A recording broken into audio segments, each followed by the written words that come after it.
সুপ্রিয় দর্শক, আসসালামু আলাইকুম। সবাইকে স্বাগতম জানাচ্ছি আজকের গুরুত্বপূর্ণ সংবাদে। প্রথমেই জানিয়ে দিচ্ছি সংবাদ শিরোনাম। মাউন্ট কিলিমাঞ্জারোতে হেলিকপ্টার বিধ্বস্ত, নিহত সবাই। এদিকে গিনি বিসাউয়ের প্রেসিডেন্ট গ্রেফতার, ক্ষমতা দখল করল সেনাবাহিনী। অপরদিকে প্রথম পারমাণবিক সাবমেরিনের ছবি প্রকাশ করল উত্তর কোরিয়া। আরও থাকছে, মঙ্গোলিয়া সীমান্তে শতাধিক ব্যালিস্টিক ক্ষেপণাস্ত্র মোতায়েন করেছে চীন। এবং সবশেষে থাকছে, আবারও ব্যালিস্টিক ক্ষেপণাস্ত্র ছড়ল উত্তর কোরিয়া। শুনছিলেন সংবাদ শিরোনাম, এখন বিস্তারিত। তার আগে ছোট্ট একটি আবেদন, যদি আপনি ন্যায় ও মানবতার পক্ষে থাকেন, লাইক দিন। গাজার শিশুদের ভালোবাসা দেখাতে চাইলে কমেন্টসে লিখে জানান গাজায় শান্তি চাই। আর সাবস্ক্রাইব করুন আমাদের চ্যানেলটি, কারণ আমরা বলি সেই কথা যা অনেক মিডিয়া আড়াল করে। এখন চলুন বিস্তারিত দেখা যাক। মাউন্ট কিলিমাঞ্জারোতে হেলিকপ্টার বিধ্বস্ত, নিহত সবাই। তানজানিয়ার মাউন্ট কিলিমাঞ্জারোতে মেডিকেল ইভাকুয়েশন মিশনে থাকা একটি উদ্ধার হেলিকপ্টার বিধ্বস্ত হয়ে ৫ জন নিহত হয়েছেন। ওই ঘটনায় বিদেশি পর্যটক এবং একজন স্থানীয় ডাক্তার, ট্যুর গাইড ও হেলিকপ্টার চালক মারা গেছেন। বৃহস্পতিবার ২৫ ডিসেম্বর দেশটির বেসামরিক বিমান চলাচল কর্তৃপক্ষ এই তথ্য জানিয়েছে। খবর আল জাজিরার। স্থানীয় মাধ্যম জানিয়েছে, বুধবার পাহাড়ের বারাফু ক্যাম্পের কাছে হেলিকপ্টারটি বিধ্বস্ত হয়। হেলিকপ্টারটি একটি মেডিকেল উদ্ধার অভিযানে ছিল। নিহতদের মধ্যে একজন গাইড, একজন ডাক্তার, পাইলট এবং ২ জন বিদেশি পর্যটক ছিলেন। তবে পর্যটকদের দেশ কিংবা নাম পরিচয় উল্লেখ করা হয়নি। কিলিমাঞ্জারো অঞ্চলের পুলিশ কমিশনার সাইমন মাইগুয়া জানান, হেলিকপ্টারটি পর্যটন সংস্থা ববি ক্যাম্পিংয়ের ডাকে পাহাড়ে আরোহণকারী কিছু অসুস্থ পর্বতারোহীকে উদ্ধার করতে যাচ্ছিল। উড্ডয়নের সময় এটি পাহাড়ের উচ্চ অঞ্চলে কিবোহাট ও বারাফু ক্যাম্পের মধ্যবর্তী এলাকায় বিধ্বস্ত হয়। এই পথটি আফ্রিকার সর্বোচ্চ শৃঙ্গ কিলিমাঞ্জারোর উচ্চতা প্রায় ৫,৮৯৫ মিটার, চূড়ায় ওঠার শেষ দিকের একটি গুরুত্বপূর্ণ রুট। দুর্ঘটনার পরপরই জরুরি উদ্ধারকারী দল সেখানে পাঠানো হয়েছে এবং হেলিকপ্টারটি কী কারণে বিধ্বস্ত হয়েছে তা জানতে তদন্ত শুরু হয়েছে। এদিকে গিনি বিসাউয়ের প্রেসিডেন্ট গ্রেফতার, ক্ষমতা দখল করল সেনাবাহিনী। পূর্ব আফ্রিকার দেশ গিনি বিসাউয়ে প্রেসিডেন্ট নির্বাচন নিয়ে উত্তেজনার মধ্যে ক্ষমতা দখল করেছে সেনাবাহিনী।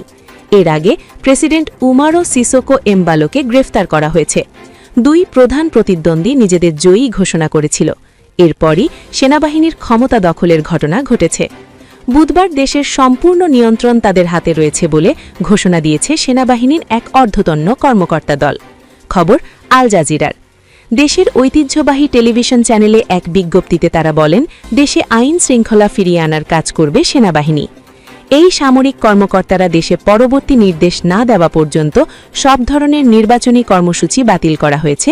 এছাড়া আকাশ, নৌ ও স্থল সহ সব সীমান্ত বন্ধ এবং রাত্রিকালীন কারফিউ জারি করা হয়েছে। এর আগে দেশটির প্রেসিডেন্ট প্যালেস, স্বরাষ্ট্র মন্ত্রণালয় ও নির্বাচন কমিশনের সদর দপ্তরের কাছে প্রথমে গোলাগুলির শব্দ শোনা যায়। এরপরই সেনা কর্মকর্তাদের ক্ষমতা দখলের ঘোষণা আসে। গত রবিবার গিনি বিসাউয়ে প্রেসিডেন্ট নির্বাচন হয়। এতে প্রেসিডেন্ট উমারো সিসোকো এমবালো এবং তার প্রধান প্রতিদ্বন্দ্বী ফার্নান্দো দিয়াসের মধ্যে হাড্ডাহাড্ডি লড়াই হয়। তারা দুজনেই নিজেদের বিজয়ী হিসাবে ঘোষণা করেছেন। আজ বৃহস্পতিবার এই নির্বাচনের ফলাফল ঘোষণা করার কথা ছিল, কিন্তু এর আগেই সেনাবাহিনী ক্ষমতা দখল করেছে। প্রেসিডেন্ট উমারো টেলিফোনে সংবাদ মাধ্যম এএফপিকে বলেছেন, আমাকে ক্ষমতাচ্যুত করা হয়েছে। বর্তমানে সেনাবাহিনীর জেনারেল স্টাফ হেডকোয়ার্টারে আছি। প্রেসিডেন্টের পাশাপাশি প্রধান বিরোধী দলীয় নেতা ডোমিঙ্গোস সিমোয়েস পিরেইরাকেও গ্রেফতার করা হয়েছে। সংবাদ মাধ্যম আল জাজিরার প্রতিবেদনে বলা হয়েছে, সেনাবাহিনী ইন্টারনেট সংযোগ বিচ্ছিন্ন করতে চাইছে। বর্তমানে সেখানে কারফিউ জারি হয়েছে। এই সেনা অভ্যুত্থানের নেতৃত্ব দিচ্ছেন প্রেসিডেন্সিয়াল গার্ডের প্রধান ডেনিস এনকানহা। প্রেসিডেন্টকে নিরাপত্তা দেবার দায়িত্বে থাকা এই সেনা কর্মকর্তাই এখন প্রেসিডেন্টকে গ্রেফতার করেছেন। ১৯৭৪ সালে পর্তুগাল থেকে স্বাধীনতা লাভ করে গিনি বিসাউ। এরপর থেকে দেশটিকে একাধিক অভ্যুত্থান এবং অভ্যুত্থান চেষ্টার ঘটনা ঘটেছে। বিতর্কিত এই নির্বাচনে প্রধান বিরোধী দলকে নির্বাচন করতে দেওয়া হয়নি। অপরদিকে প্রথম পারমাণবিক সাবমেরিনের ছবি প্রকাশ করল উত্তর কোরিয়া। প্রথম পারমাণবিক সাবমেরিন বলে দাবি করে একটি বিশাল সাবমেরিনের নতুন ছবি প্রকাশ করেছে উত্তর কোরিয়া।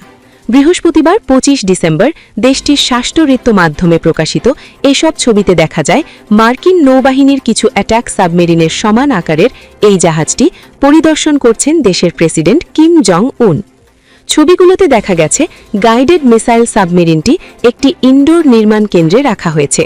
এটি ইঙ্গিত দেয় যে সাবমেরিনটি এখনও জলে নামানো হয়নি।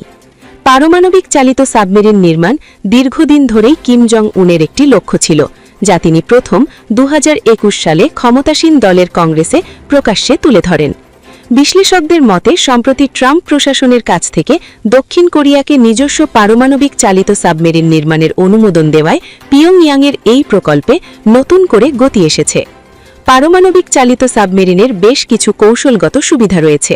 পর্যাপ্ত রসদ থাকলে এসব সাবমেরিন বছরের পর বছর পানির নিচে থাকতে পারে, যেখানে প্রচলিত সাবমেরিনগুলোকে ডিজেল ইঞ্জিন চালাতে এবং ব্যাটারি চার্জ করতে নিয়মিতভাবে ভেসে উঠতে হয়। এছাড়া এসব সাবমেরিন সাধারণত আরও দ্রুতগামী এবং অনেক ক্ষেত্রে তুলনামূলকভাবে নীরব। বর্তমানে যুক্তরাষ্ট্র, রাশিয়া, চীন, ফ্রান্স, যুক্তরাজ্য ও ভারত এই প্রযুক্তির অধিকারী। বৃহস্পতিবার প্রকাশিত ছবিগুলোতে সাবমেরিনটির নির্মাণে উল্লেখযোগ্য অগ্রগতি দেখা গেছে। এর অস্তিত্ব প্রথম প্রকাশ করা হয় চলতি বছরের মার্চে।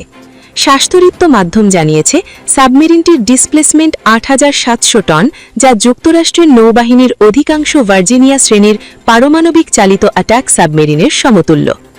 Korean central news agency KCNA জানায় কিম জং উন আবারও এই ধরনের জাহাজের গুরুত্ব তুলে ধরে বলেন, পিয়ংইয়াংয়ের প্রতিরক্ষা নীতি আক্ষরিকভাবে সর্বশক্তিমান আক্রমণাত্মক ক্ষমতার উপর ভিত্তি করে গড়ে ওঠে। আমরা সশস্ত্র বাহিনীর উন্নয়নে সুপার শক্তিশালী আক্রমণাত্মক ক্ষমতাকেই জাতীয় নিরাপত্তার সর্বোত্তম ঢাল হিসাবে বিবেচনা করি। প্রতিবেদনে আরও বলা হয়েছে, যুক্তরাষ্ট্রের সমর্থনে দক্ষিণ কোরিয়ার পারমাণবিক চালিত সাবমেরিন নির্মাণ উত্তর কোরিয়ার নিরাপত্তার জন্য হুমকি হিসাবে দেখছেন কিম, যা মোকাবেলা করা প্রয়োজন বলে তিনি মন্তব্য করেন।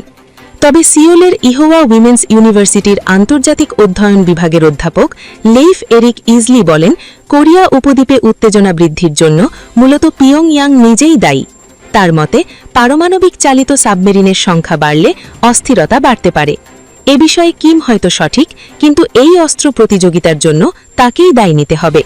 ২০২১ সালে ঘোষিত ৫ বছরের পরিকল্পনার অংশ হিসাবে কিম জং উন দেশের সামরিক ক্ষমতা ব্যাপকভাবে বাড়ানোর তদারকি করছেন। এর মধ্যে যুক্তরাষ্ট্রের মূল ভূখণ্ডে পৌঁছতে সক্ষম ব্যালিস্টিক মিসাইল, প্রতিরক্ষা ব্যবস্থাকে ফাঁকি দিতে পারে এরকম হাইপারসনিক গ্লাইড ভেহিকল এবং নৌবাহিনীর জন্য ২টি নতুন গাইডেড মিসাইল ডিস্ট্রয়ার। এই বছর দ্বিতীয় ডিস্ট্রয়ারটি উদ্বোধনের সময় উল্টে যাওয়ার ঘটনায় আলোচনায় আসে। পরে জাহাজটি আবার ভাসানো হয়েছে এবং মেরামত করা হয়েছে বলে ধারণা করা হয়।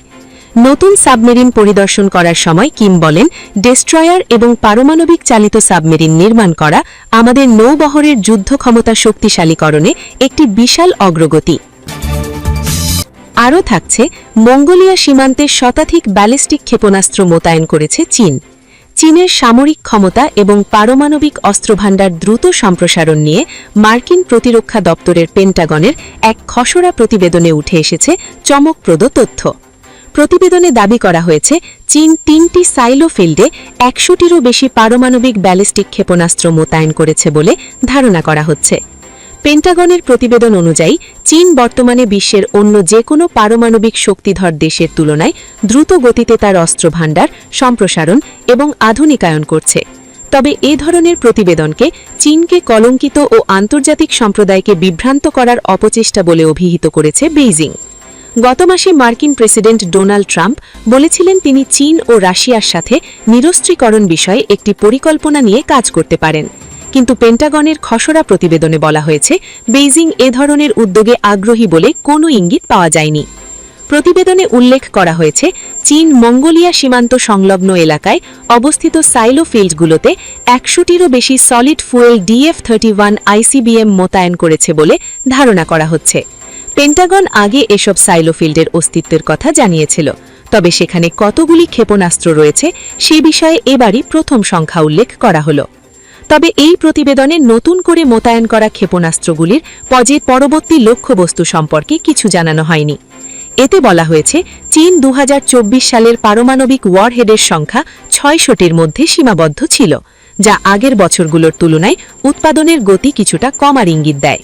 তবে প্রতিবেদনে আরও বলা হয়েছে চীনের পারমাণবিক সম্প্রসারণ অব্যাহত রয়েছে এবং 2030 সালের মধ্যে দেশটি হাজারেরও বেশি ওয়ারহেডের মালিক হতে পারে। চীন দাবি করে আসছে তারা আত্মরক্ষামূলক পারমাণবিক কৌশল অনুসরণ করে এবং নো ফার্স্ট ইউজ নীতি মেনে চলে। পেন্টাগনের এই প্রতিবেদনে তাইওয়ান ইস্যুতেও উদ্বেগ প্রকাশ করা হয়েছে। এতে বলা হয়েছে চীন 2027 সালের শেষের দিকে তাইওয়ানকে কেন্দ্র করে একটি যুদ্ধে জয়লাভ করার সামর্থ্য অর্জন করার লক্ষ্য নিয়ে এগোচ্ছে। এবং সবশেষে থাকছে আবারও ব্যালিস্টিক ক্ষেপণাস্ত্র ছুড়ল উত্তর কোরিয়া। দক্ষিণ কোরিয়ার পরমাণু শক্তিচালিত সাবমেরিন তৈরির পরিকল্পনা অনুমোদনের সপ্তাহখানেকের মাথায় অজ্ঞাত ব্যালিস্টিক ক্ষেপণাস্ত্র নিক্ষেপ করেছে উত্তর কোরিয়া। শুক্রবার 7 নভেম্বর উত্তর কোরিয়ার ছোড়া ক্ষেপণাস্ত্রটি পূর্ব সাগরে গিয়ে পড়েছে বলে জানিয়েছে দক্ষিণ কোরিয়ার সেনাবাহিনী। খবর এএফপির। দক্ষিণ কোরিয়ার জয়েন্ট চিফস অফ স্টাফ জানিয়েছে দক্ষিণ কোরিয়া পূর্ব সাগরের দিকে একটি অজ্ঞাত ব্যালিস্টিক ক্ষেপণাস্ত্র নিক্ষেপ করেছে, যা জাপান সাগরে গিয়ে পড়েছে। এর আগে মার্কিন যুক্তরাষ্ট্রের প্রেসিডেন্ট কোরিয়া সফরকালেও কিম জং উনের দেশ ক্ষেপণাস্ত্র পরীক্ষা করেছিল। 2019 সালে উত্তর কোরিয়ার নেতা কিম জং উন ও ট্রাম্পের মধ্যে নিরস্ত্রীকরণ ও নিষেধাজ্ঞা প্রত্যাহারের পরিধি নিয়ে শীর্ষ বৈঠক ব্যর্থ হওয়ার পর থেকে পিয়ংইয়াং বারবার নিজেকে একটি অপরিবর্তনীয় পারমাণু রাষ্ট্র হিসেবে ঘোষণা করেছে। তার আরেক ধাপ হচ্ছে এই ক্ষেপণাস্ত্র পরীক্ষা। মার্কিন প্রেসিডেন্ট ডোনাল্ড ট্রাম্প সম্প্রতি দক্ষিণ কোরিয়ায় গিয়ে পরমাণু শক্তিচালিত সাবমেরিনের অনুমোদন দেয়। ডিজেল চালিত সাবমেরিনগুলোকে ব্যাটারি রিচার্জ করার জন্য নিয়মিতভাবে ভূপৃষ্ঠে উঠতে হয়, কিন্তু পরমাণু শক্তিচালিত সাবমেরিনগুলো অনেক বেশি সময় ধরে পানির নিচে থাকতে পারে। বিশ্লেষকদের মতে পরমাণু শক্তিচালিত সাবমেরিন নির্মাণ দক্ষিণ কোরিয়ার নৌ ও প্রতিরক্ষা শিল্পে একটি যুগান্তকারী অগ্রগতি হবে। গণমাধ্যম ও বিশ্লেষণ প্রতিবেদন অনুসারে মার্কিন যুক্তরাষ্ট্র, অস্ট্রেলিয়া, চীন, রাশিয়া, ভারত, ফ্রান্স ও যুক্তরাজ্য এই 7টি দেশ পরমাণু শক্তিচালিত সাবমেরিনের দিকে অগ্রসর হয়েছে।